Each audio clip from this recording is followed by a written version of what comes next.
Continuando entonces, estimados estudiantes, bueno, vamos a revisar qué es lo que tendría que realizarse si es que nosotros únicamente contamos con líneas, o mejor dicho, polilíneas que ya estarían respectivamente con su nivel o cota respectiva en este caso. Hay que asegurarse que al momento de activar las propiedades, esto se lo activa con control 1, revisemos que en efecto cuenta con un nivel de elevación adecuado.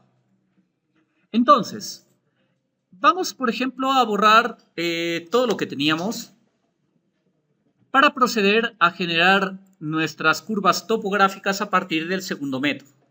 Voy a copiar en este caso y voy a pegar por aquí, ya saben, a coordenadas originales con, bueno, paste orig vamos a mencionar de esta manera. Entonces, lógicamente, esto no me ha generado mi superficie. Yo lo que requiero es generar esa superficie ya de civil. Por lo tanto, lo que podemos hacer es, de todas formas, crear en la ficha Prospector una nueva superficie como tal. Voy a colocarle nuevamente terreno, de repente, o terreno natural, como deseen, indicando que el estilo de curvas va a ser el mismo para la equidistancia de 5 metros que hace un momento. Voy a desplegar en superficie, en terreno y me voy a definición. Entonces, como acá ya no tengo puntos, sino tengo que definir mi topografía a partir de las líneas que tengo, voy a utilizar el apartado de contornos. Voy a hacer un clic derecho y voy a añadir en este caso, voy a dejar esto tal cual como está y aceptamos. De tal forma que ahora tengo que seleccionar todas las curvas. Lógicamente, estimados estudiantes, estas curvas expresadas en polilínea no pueden estar ni superpuestas, no pueden repetirse, ni nada similar. Bien, tienen que estar una sola, con su respectivo nivel correspondiente. Y recién ya puedo aceptar. Entonces, de esta manera, fíjense que ya se ha terminado de generar la superficie topográfica. Y si yo acerco el cursor a cualquier punto, bueno, en efecto, ahí lo estoy observando. Bien, ahí tendríamos que en efecto ya el programa me reconoce dicha superficie. Bueno, también hay que indicar, por ejemplo, yo quiero quitar la visualización de estas curvas de origen. Lo único que voy a hacer es en este caso utilizar el comando LA de layer para ubicar, voy a ubicar en este caso por dónde se encuentra la capa de donde yo he traído mis curvas. A ver, vamos a indicar, por ejemplo, es la capa de curvas maestras, tienen que estar en una capa separada, y curvas menores naturales. Así que eso es lo que yo tengo que frizar en este caso en mi archivo de Civil para poder trabajar sin mayor problema. Y eso es lo que voy a realizar a continuación. Lo que, por lo tanto, procede a realizarse es frizar mediante esta especie de sol que estamos observando, tanto las curvas maestras naturales como las curvas menores.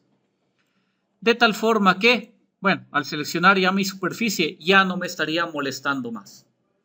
Ahí tendríamos ya la superficie generada para poder trabajar y, lógicamente, si yo, por ejemplo, realizo un editado de esta superficie, veo a la configuración de triángulos y acá no tengo el problema anterior, porque prácticamente toda la superficie se ha configurado a partir de cada vértice de cada polilínea que he ingresado al Civil en este caso. Así que, bueno, bajo esta circunstancia no tenemos nada más que modificar. Voy a seleccionar la superficie, voy a editar la misma y voy a apagar tanto los triángulos que estamos observando. Y también voy a activar la opción de puntos. De esta manera, veo que los puntos que han generado esa superficie, bueno, se encuentran ahí como ustedes los pueden estar observando. Entonces, lo que tendría que realizar, por ejemplo, bueno, por aquí voy a apagar algunas capas. Voy a apagar las curvas maestras, también el sistema de enmayado. Por ejemplo, una vez que termino todo mi trabajo de realizar el trazado de casas y también realizar el trazado de lote, a ver, vamos a indicar aquí un pegado a coordenadas originales. Yo tendría ya mi superficie generada de esta manera. Algo muy importante, estimados estudiantes. Ojo, esto es importante. Estimados estudiantes, cuando ustedes tengan la topografía configurada, ¿qué es lo que no puede pasar? Que algún punto, una T o un beneficiario quede fuera de la misma. Porque esto nos va a servir principalmente para poder realizar la importación de cotas automáticamente al WaterCAD. Y para ello yo requiero que toda la topografía, vamos a indicar, englobe a todo lo que estoy trabajando. ¿Bien? Tiene que englobar o rodear, en este caso, hasta el último beneficiario y también a cualquier T que vaya a colocar por ahí. Esto es importante para que no tengamos dificultades al momento de nuestra importación de data del software que vamos a realizar posteriormente. Aquí voy a editar la superficie también, por ejemplo, para ir ocultando esos puntos. Y voy a dejar únicamente el borde. Bueno, para que no se vea tan congestionado.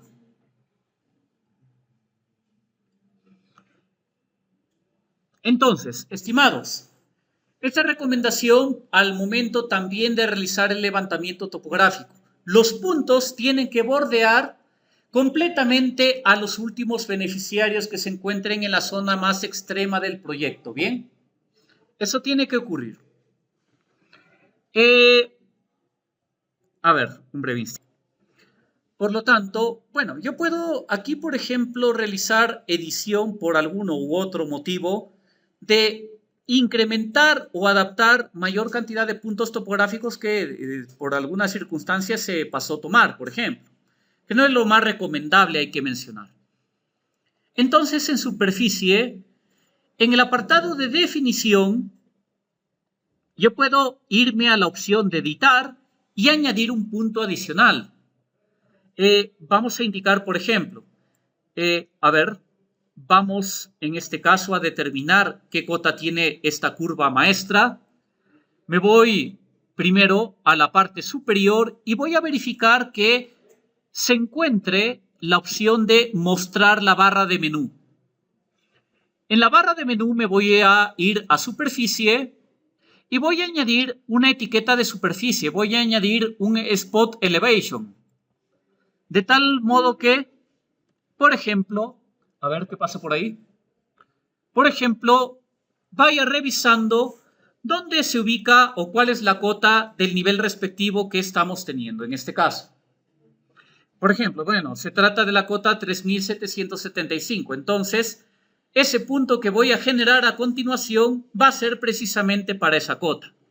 Voy a añadir un nuevo punto para el nivel 3775. Bueno, más o menos siguiendo la curva topográfica, bueno, determinaría que está por aquí. Y le coloco dicha elevación. De tal modo que estaría más que nada tratando de completar mi topografía englobando también a estos puntos que están al extremo en este caso. Bien. Entonces, bueno, si tuvieran de repente problemas en ese proyecto que están consiguiendo, esto lo pueden realizar. Vamos a ver, por ejemplo, en este caso, miren, el punto del beneficiario está un poco lejos el límite de la topografía. Y esto no puede pasar para que podamos realmente hacer esa importación. Entonces, voy a añadir esos puntos adicionales. Bueno, a ver. Por ejemplo, acá yo veo que la cota tendría que corresponder al nivel 3550. Entonces, por el apartado superior, por ejemplo, añado 3550 y también por el apartado inferior para que se trate de adaptar correctamente la superficie topográfica, 3540. Bueno, más o menos estaría por aquí. 3540. De esta manera.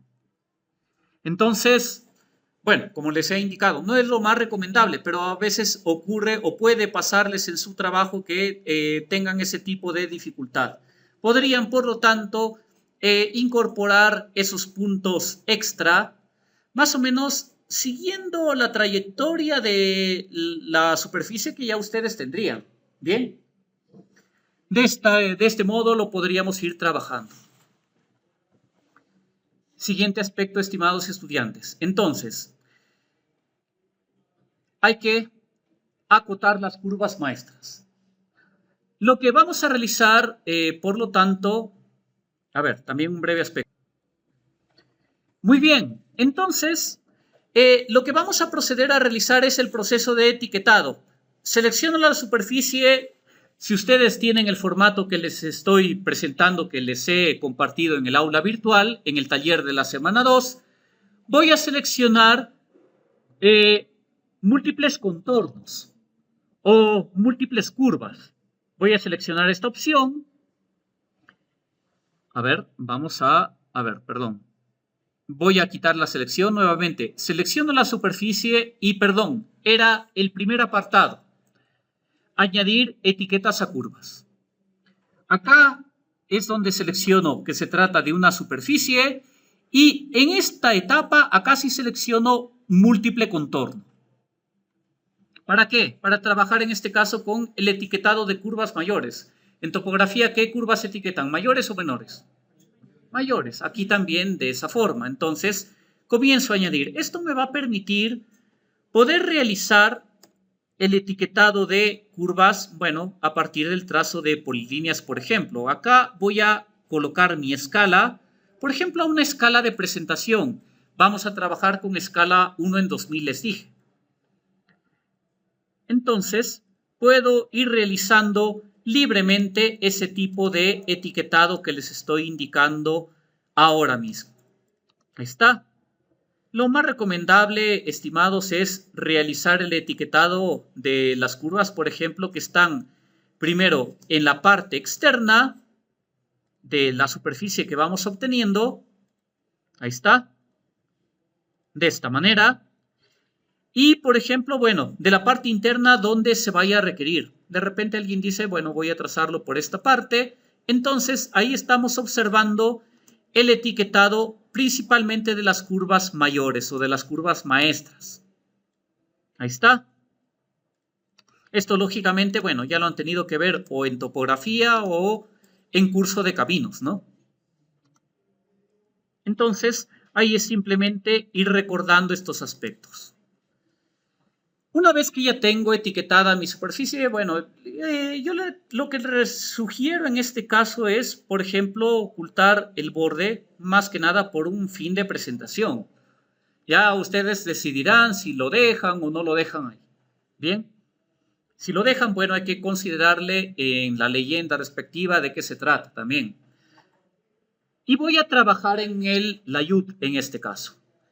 Voy a editar la página de presentación, voy a modificar en este caso, voy a aceptar si es que no tengo la configuración de ploteo necesaria y en este caso, estimados estudiantes, por ejemplo, voy a trabajar en formato DWG a PDF y por aquí voy a seleccionar el formato ISO A1 de forma horizontal de 841 milímetros por 594. De esta manera. Le voy a indicar, bueno, que lo deje a nivel de layout. Ojo, nada de utilizar fit to paper. Acá solamente vamos a trabajar la escala 1 en 1. Tienen que ser planos escalados y hay que indicar que no vamos a trabajar a nivel esquemático. Entonces, aquí simplemente voy a aceptar. Voy a cerrar en este caso. Y bueno, lo demás ya corresponde a, por ejemplo, crearse un borde, un membrete respectivo. que ya tiene que ser, bueno, lógicamente bajo los criterios que ya ustedes han hecho en sus respectivos trabajos anteriores. Hay que ir indicando. Voy a dejarlo por ahí y nuevamente voy a editar para que esto lo trabaje de forma, o bueno, en todo el borde y que esto esté debidamente centrado. Voy a aceptar y lo tendría de esta manera. Bueno, entonces, de acuerdo a mi formato de impresión, por ejemplo, acá podemos bajar un poco. Tiene que estar dentro de los límites de las líneas punteadas, lógicamente. Ahí está. Y de esta forma tendría en este caso la ubicación correcta de mi marco externo. A ver, vamos a modificar para ver si ya esto está quedando. En efecto, cuando veo que no estaría visualizando algún tipo de línea roja, quiere decir que ya se encuentra debidamente ubicado el marco externo, como lo estamos observando en este caso. A ver, me faltó darle a aceptar, me parece. Ahí está, aceptamos y cerramos. Muy bien. Estimados, cuando ustedes están trabajando recién en el Civil, es lógico que no les aparezcan estas barras. Les voy a indicar, simplemente hay que activarlas porque siempre aparece una paleta en el costado del lado derecho. Entonces aquí voy a activar la opción de dimensión, layers, propiedades y también voy a activar obligatoriamente la opción de viewports. Y lógicamente esto siempre lo voy a tratar de ubicar de forma horizontal en la parte superior. Yo les recomiendo que realicen esto. Depende lógicamente, bueno, ya del criterio de cada uno. La ventaja es que aquí podríamos trabajar directamente con esos viewports. Por ejemplo, voy a generar la primera parte. ¿En qué escala les dije? 1 en 2000. Entonces aquí voy a ubicar la escala 1 en 2000 de esta manera. Por ejemplo, vamos a comenzar por una parte central, a modo de ejemplo únicamente. Utilizo regenerar, en este caso RE, para que se adecue el tamaño de texto a la escala que yo tengo. Y si por A o B no les apareciera la escala 1 en 2000, ¿cómo se realiza el escalado? Bueno, determinan cuánto sale el factor de dividir 1000 sobre 2000, que sería en este caso 0.5. Entonces, por aquí, en la escala actual, le colocan 0.5. Y de esa forma ya tendríamos el plano escalado. ¿Cuál es el objetivo, por favor? Acá les he adjuntado también dentro del contenido del taller un archivo que se denomina escalas cotas. ¿A qué se refiere? Por la parte superior yo tengo el tamaño de texto de ploteo. Estimados, la recomendación, los textos se leen a partir de 1.25 milímetros en adelante. Muy poco vas a poder leer, digamos, el de 1 milímetro. Ya sería en un caso demasiado extremo, pero apenas se ve. De 1.25 en adelante se ve. En planos de topografía, por ejemplo, para proyectos de abastecimiento, lo recomendable es que el tamaño de texto mínimo sea de 1.5. De 2 se puede utilizar, por ejemplo, para el caso de títulos, para el caso también de cotas topográficas, algún nombre que aparezca de repente, pues, por aquí. De repente aparece, por decir, una vía ya, tiene que tener como mínimo un tamaño de 2 milímetros. Vamos a ver, por ejemplo, aquí cuánto tiene. Acá, por ejemplo, en efecto, tiene los 2 milímetros. Entonces, de esa manera comprobamos si un texto es legible o no. Acá lo que vamos a realizar, estimados estudiantes, es, bueno, algo que ya les han tenido que realizar a ustedes. Vamos a colocar las respectivas coordenadas. Tiene que estar ya el plano georreferenciado. Esto ya lo hemos hecho en el apartado anterior. Entonces, vamos a colocar el tipo de coordenadas. Acá, más o menos, me parece que he trabajado con distancias de 400. Vamos a ver cómo queda. Y nos estaría quedando de esa forma. El objetivo es que se vea, en efecto, el enmallado este y norte. Bien. De esta manera entonces lo estaríamos realizando. Bueno, ¿puede modificarse? Sí, solamente vuelven a entrar este comando, seleccionan el viewport y por aquí, por decir, bueno, voy a ubicarlo a 200, se me ocurre, para que figure de esta manera. Ya depende de cada uno a ver cómo se ve de la mejor forma. El objetivo es que la malla no sea tan pequeña ni tampoco que sea tan espaciado. Bien, eso ya depende entonces de quién está realizando el dibujo. Bueno, por ejemplo, por aquí voy a incrementar un poco más, o en todo caso, sí, lo voy a incrementar un poco más para que se visualice hasta esta vivienda. Estimados estudiantes, hay que seleccionar este viewport y en la opción de propiedades, yo les recomiendo que lo dejen escalado, o mejor dicho, que lo dejen bloqueado. En Display Locked, me parece que figura por aquí, hay que indicarle que se encuentre bloqueado. ¿Para qué? Si ustedes, por ejemplo, hacen un doble clic dentro de este viewport, para que se les quede frisado el viewport y no tengan problemas como lo que sucede a continuación. A ver, vamos a indicar aquí qué es lo que pasa cuando esto no está bloqueado. A veces pasa, ¿no? Alguien está trabajando y inmediatamente se descuadró la escala. Como suele pasar, ¿no? En muchas ocasiones. Entonces, esto simplemente se arregla, bueno, bloqueando en este caso el viewport respectivo, para que después no tengan dificultades al momento de trabajar. Ojo, acá también hay que presentar un plano clave. Primero vamos a colocar el norte magnético, en este caso el norte topográfico de este plano. Bueno, estimados, ustedes van a tener una serie de selección. Hay que trabajar con un norte que, bueno, sea adecuado, ¿no? Tampoco, pues, sería, por ejemplo, loable trabajar con esta simple flecha. Bien, hay que trabajar de repente con un diseño adecuado. Selecciono el viewport al cual le corresponde dicho norte y, por ejemplo, yo lo voy a ubicar por aquí. Lógicamente acá aparece el bloque demasiado pequeño. La distancia que he corroborado para trabajar es de 50. Allá, por ejemplo, se tiene una distancia adecuada para que figure en efecto el norte. A ver, vamos a utilizar otro bloque.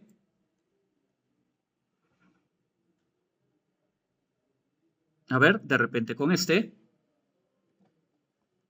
Ahí está. Entonces, de igual forma, vamos a estirar la distancia hasta alcanzar un valor de 50. Y listo, de esta manera, bueno, ya tenemos el norte ubicado en nuestro plano. Hay que presentarse un plano clave. Un plano clave dentro de esto. Ojo, vamos a separar las cosas. ¿Por qué un plano clave? Porque esta parte del proyecto pertenece únicamente a una determinada zona de todo. ¿Qué se realiza por lo tanto? Hay que incorporar un plano clave para fijarse, ¿esta zona de dónde es? No vamos a estar adivinando, ¿no? Entonces, ahí es donde presentamos un plano clave. Ese plano clave, lógicamente, tiene que tener una escala que sea comercial. Tiene que ser el múltiplo, pues, de escala 1 en 25, en 50. Bueno, 40 también me parece que es una escala apropiada. Tiene que ser un múltiplo de esas escalas. Entonces, bueno, acá lógicamente esto no es una escala apropiada. Voy a utilizar el factor de 0.05 y voy a indicar, a ver si yo divido 1000 sobre el factor de 0.05, se trata de una escala de 1 en 20.000. Bien, esa es una escala adecuada. Entonces, por aquí voy a hacer lo siguiente. Me dirijo nuevamente al sistema de referencia. Tiene que estar en el sistema actual de coordenadas cuando hemos hecho la georreferenciación y por ejemplo acá le voy a dejar con los 2000 a ver cómo sale. Bueno, está muy espaciado me parece. Voy a cambiarlo de repente a que sea cada 1000. Ahí más o menos. Y bueno, lo demás ya es un poco de edición. De repente pueden incrementar o disminuir este apartado. Vamos a bajarlo un poco para que figure de esta manera. Ahí está. Y adicionalmente voy a colocarle también su norte correspondiente.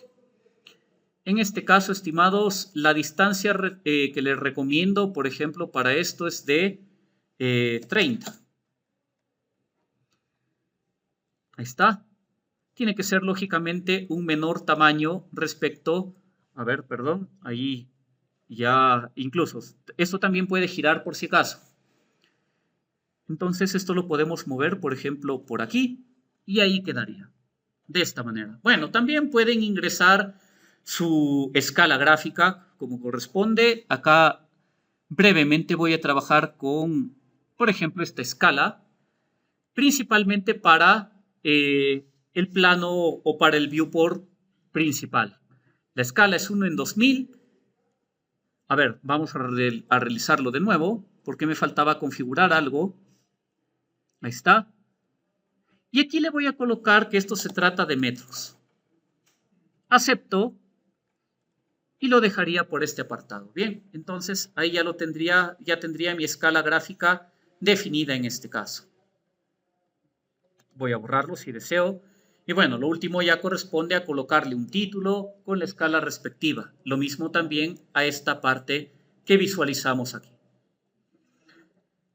Lo demás ya son aspectos de dibujo de AutoCAD. Colocar una leyenda, bueno, por ejemplo, ahí la escala gráfica que también figura. Ustedes vean dónde van a colocar el padrón de beneficiario respectivo que aquí les he adjuntado. De tal forma que en lo posible el plano quede de esta manera.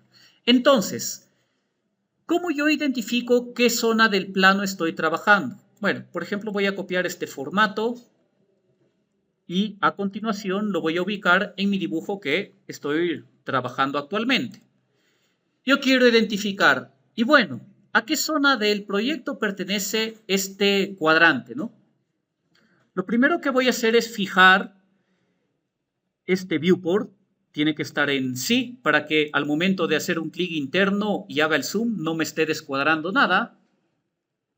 Y lo siguiente que voy a elaborar es crearme, por ejemplo, un rectángulo que abarque prácticamente toda esta zona, casi toda la zona del viewport que he configurado. Voy a seleccionar también este rectángulo. A ver, voy a quitar la selección de mi viewport. Y voy a utilizar el siguiente comando, CHS. ¿Para qué?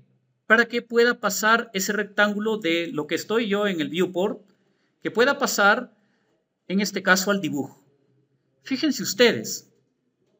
A ver, vamos a revisar. A ver, un breve instante, porque me parece que no lo realizó no correctamente. Voy a quitarle brevemente el grosor de línea. Entonces, nuevamente, selecciono el rectángulo que he dibujado y coloco las teclas CHS.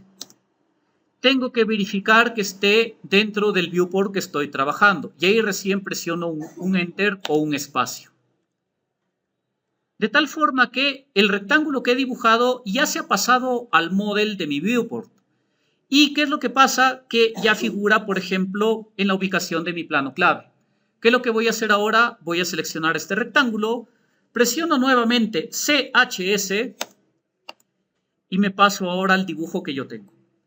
De esta manera, simplemente, bueno, con un comando de Match Properties, puedo indicar que esto se trata del plano que estoy representando, por ejemplo. Y bueno, lo demás es aplicar un hatch, por ejemplo, es decir, un hachurado.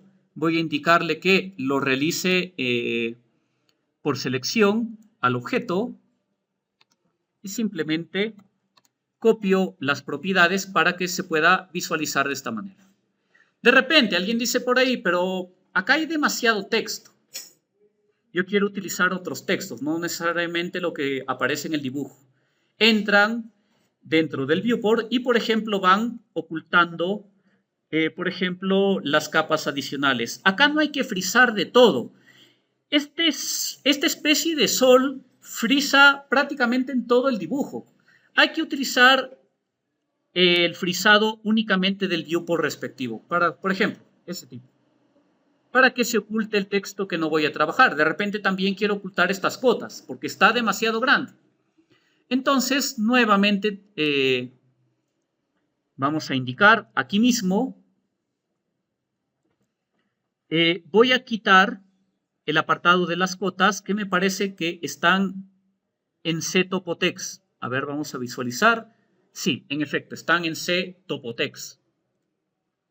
Entonces voy a ubicar dicha capa, perdón.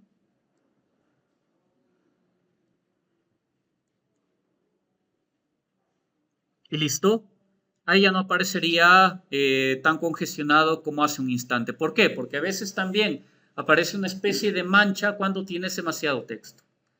Y lógicamente estas ediciones se pueden realizar para ya configurar la parte final ya del plano. Bien. Entonces, aquí el objetivo es que con esto que se les ha explicado se pueda llegar a este tipo de presentación. Bueno, también, ojo, se puede realizar, por ejemplo, un viewport de forma irregular. No le recomiendo porque de esta forma es mucho más práctico. Bien. De una forma rectangular simplemente y bueno, queda con una mejor visualización. A ver, ¿alguna consulta hasta esta parte?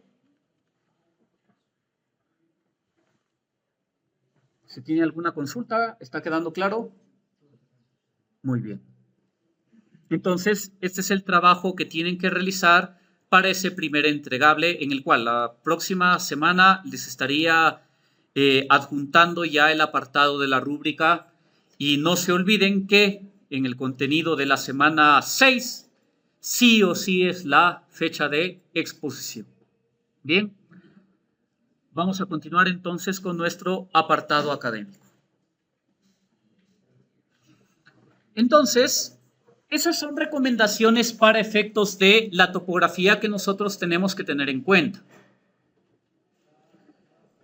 En cuanto al nivel de estudio,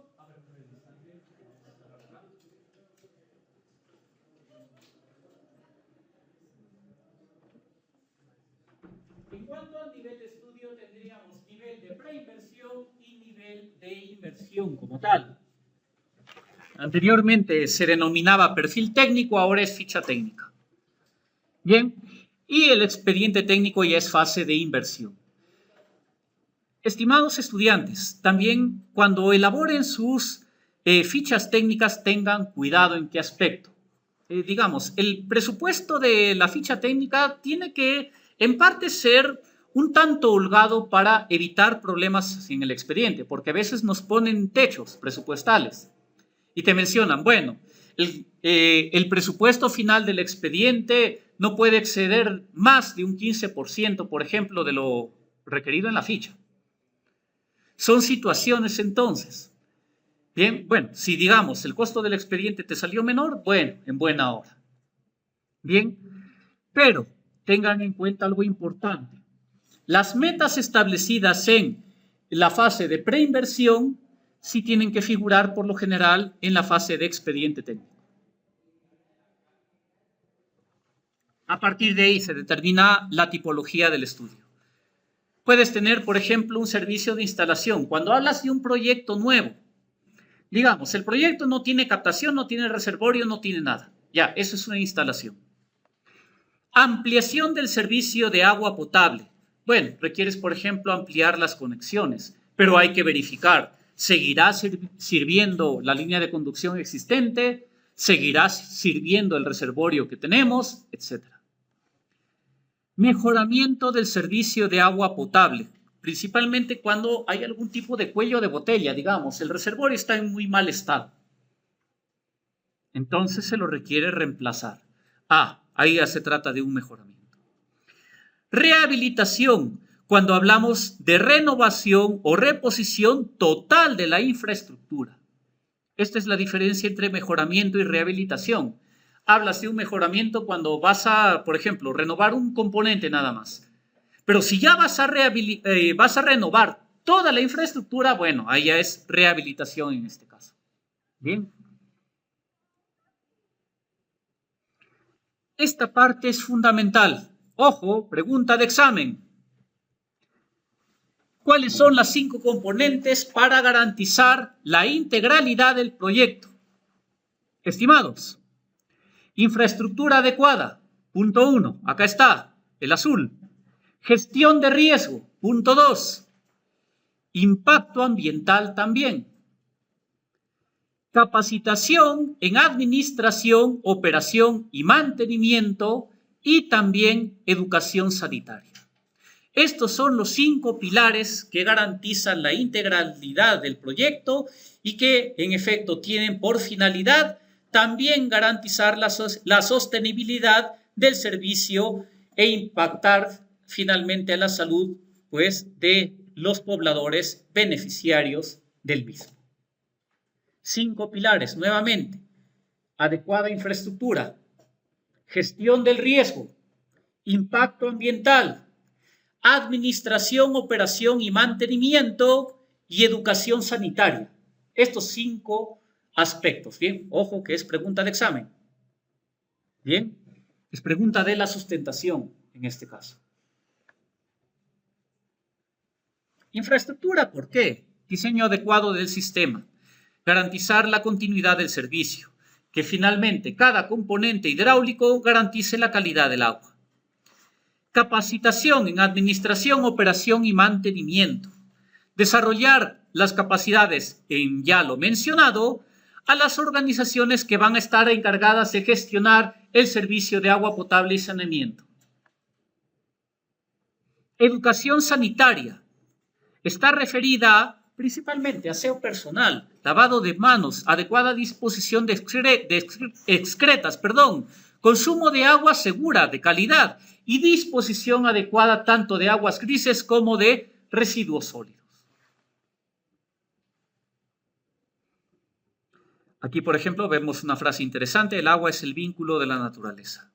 Bien, estimados estudiantes, en estos minutos que están quedando vamos a avanzar un poco del contenido de la semana 3 y bueno, en ese aspecto nos estaríamos quedando. A ver, vamos a avanzar un primer apartado del contenido de semana 3 para que no nos atrasemos también en el siguiente contenido, porque la siguiente semana hacemos taller de cálculo poblacional.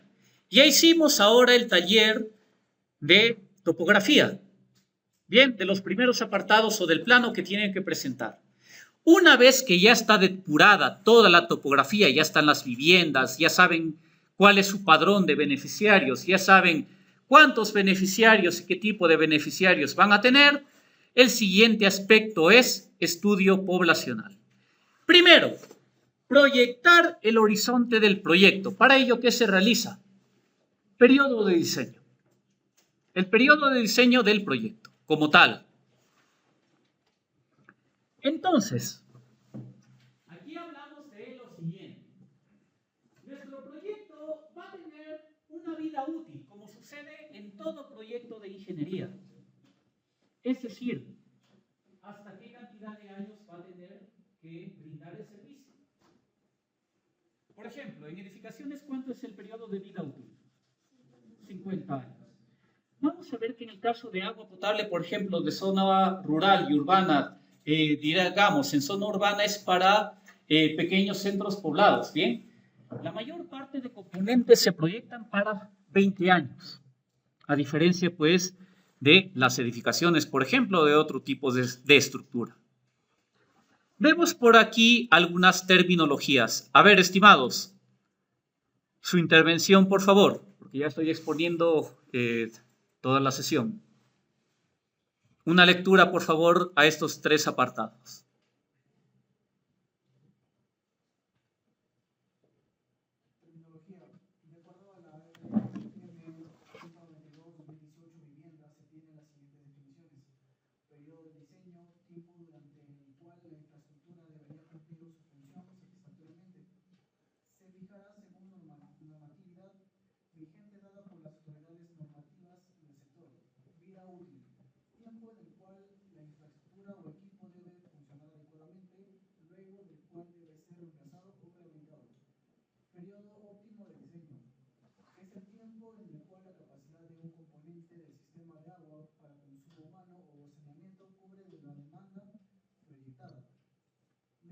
minimizando el valor actual y el costo de inversión, operación y mantenimiento durante el horizonte de evaluación de un proyecto.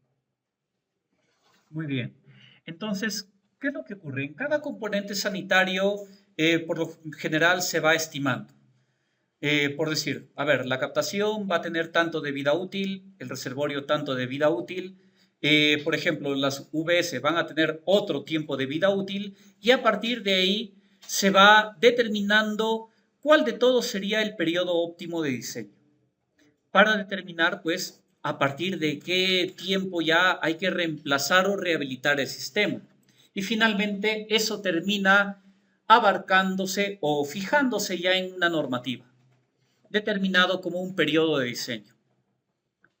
Entonces, el periodo de diseño, de acuerdo a la normativa que nosotros vamos a trabajar con esta norma que les he adjuntado, el RM 192 del año 2018. Se fija a partir de lo siguiente: vida útil de estructuras y equipos. Hay que indicar, la norma también hace referencia, por ejemplo, a cuando tiene sistemas con bombeo. Entonces también está referido a ello. Vulnerabilidad de la infraestructura sanitaria. Por ejemplo, aquí se habla bastante de que estas obras hidráulicas van a estar en un nivel de exposición medioambiental. Por lo general, bueno, es más o menos un nivel, bueno, importante, considerado incluso como severo. Hay que mencionarlo así. ¿Por qué? Hay lluvia, la lluvia genera erosión. Entonces, también tienes que cuidar que, por ejemplo, en el reservorio no empiece a crecer vegetación, que no se generen hongos, en fin. Todo eso es exposición medioambiental. La estructura o las estructuras que se van a proyectar están expuestas a la intemperie. Crecimiento poblacional. Tenemos que proyectar la población al horizonte o año horizonte del proyecto y también, lógicamente, a partir de la economía de escala. Es producto de esto que categorizamos a los proyectos de agua potable y saneamiento de forma general en dos grupos: zona urbana y zona rural. ¿Qué es lo que lo diferencia? Zona urbana es a partir de 2.000 habitantes. Zona rural menor a poblaciones de 2.000 habitantes. Bien. Y hay que tener en cuenta esta nota importantísima que se menciona en la normativa. El año cero se considera como la fecha de inicio del proyecto. Bien, es decir, desde la etapa de la inversión. Y los periodos de diseño van a ser los siguientes. Esto lo estoy referenciando a partir del RM 192. Se encuentra esta misma tabla. Fuente de abastecimiento, obras de captación, 20 años. Pozos también, 20 años. Planta de tratamiento de agua potable, etapa, 20 años. Reservorio, igual, también la misma cantidad de años. Todo lo que se refiere a línea de conducción, redes de distribución. Les voy mencionando ya algunos conceptos. Bueno, línea de conducción se refiere a cuando es una línea de conducción por gravedad. La diferencia con la línea de impulsión es por bombeo. Aducción. Estimados estudiantes, si nosotros queremos identificar, por ejemplo, la línea de aducción, se refiere a el primer tramo de red de distribución, desde la salida del reservorio hasta la primera T. Bien, a veces se tiene aducciones bastante largas, hay que mencionar también.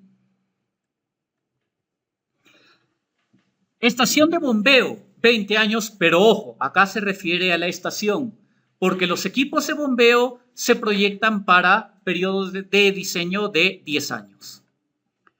Unidad básica de saneamiento, también están proyectados para 10 años. En el caso de hoyo seco ventilado, por ahí me preguntaban, ¿no? Estos están para 5 años de periodo de diseño. Bien. Y justo, bueno, no recordaba hace un momento. Bueno, acá lo tenemos. En el ámbito urbano, cuando trabajas en el ámbito urbano, ahí vas a utilizar el Reglamento Nacional de Edificaciones, en este caso la norma o todas las normas OS. ¿Qué indica? Por ejemplo, para proyectos de poblaciones o ciudades, así como para proyectos de mejoramiento y o ampliación de servicios en asentamientos existentes, digamos que el periodo de diseño tiene que ser realizado o evaluado por el proyectista. Esto es para grandes ciudades, hay que tener en cuenta.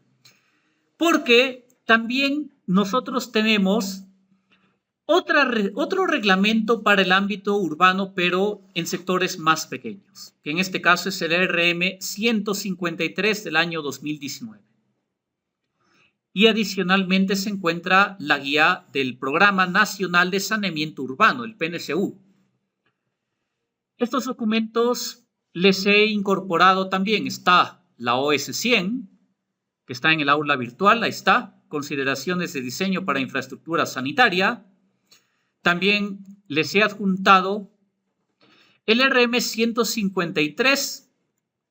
Vamos a ver el título. Como les mencionaba, esto es para proyectos menores en el ámbito urbano. Bien. Entonces, por ejemplo, la tabla que hemos visto la he obtenido directamente de esta normativa.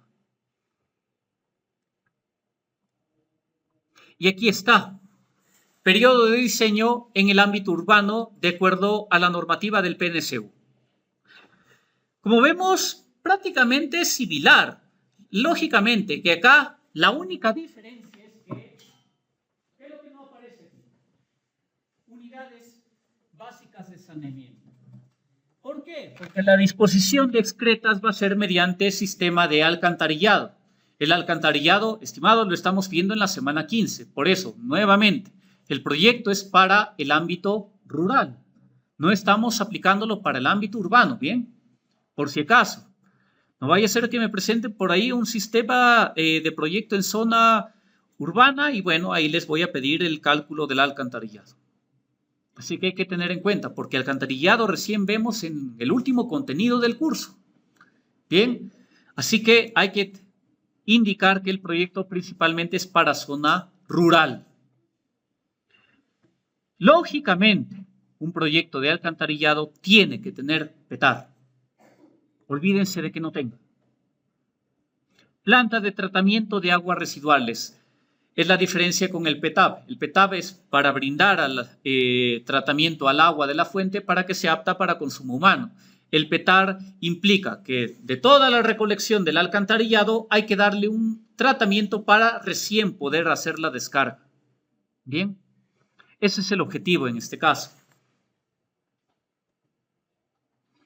Entonces, no olvidar que, también, posible pregunta de examen, ámbito rural, poblaciones menores a 2.000 habitantes, ámbito urbano, poblaciones mayores a 2.000 habitantes. Entonces, si estoy con el ámbito rural, emplearé la norma del RM 192 del 2018.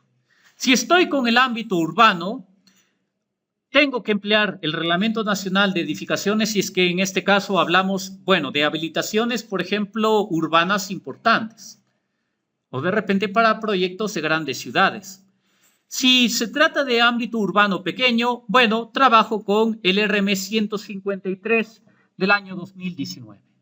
Bien, esto por favor sí se lo tienen que aprender cuando estoy en el ámbito rural y urbano.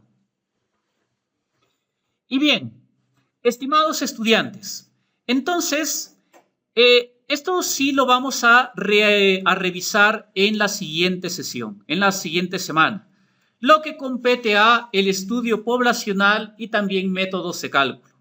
De tal forma que vamos a estar viendo, por ejemplo, que en zona rural, para sus proyectos, vamos a trabajar principalmente con el método aritmético. Vamos a explicar cómo obtener la data censal. Bien, en este caso, bueno, lógicamente, estimados estudiantes, hay que ir mencionando. Tú puedes, por ejemplo, obtener información a nivel de centro poblado, pero eso hay que pedirlo directo del INEI. Porque la información que aparece en estos enlaces está solamente hasta nivel de distrito. Entonces, ahí vamos a estar mencionando que si tú requieres, digamos, crecimiento poblacional directamente del centro poblado, bueno, hay que solicitar dicha información mediante el INEI.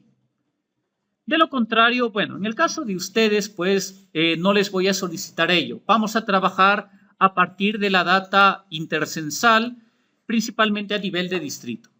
Bien, ahí vamos a estar trabajando con distrito o, bueno, cuando es a nivel de distrito, el INEGI te clasifica el censo en dos aspectos, si es urbano o si es rural. Bien, nosotros vamos a trabajar lógicamente con el rural. ¿Alguna consulta hasta esta parte? No se olviden entonces, la siguiente semana les presento todo lo que corresponde. A ver, un breve instante. A ver, un breve instante, por favor. Les presento entonces en la siguiente semana ya la rúbrica respectiva para la presentación de su trabajo. Y, ojo, estimados, ¿a quién le falta grupo? ¿Quién falta grupo? Ya están todos formados. La delegada, por favor, para la siguiente clase me adjuntas la lista de formación de los grupos, ¿bien? Por mensajería interna en un Excel, por favor. Bien, listo. Bien, hasta aquí la grabación del día de hoy.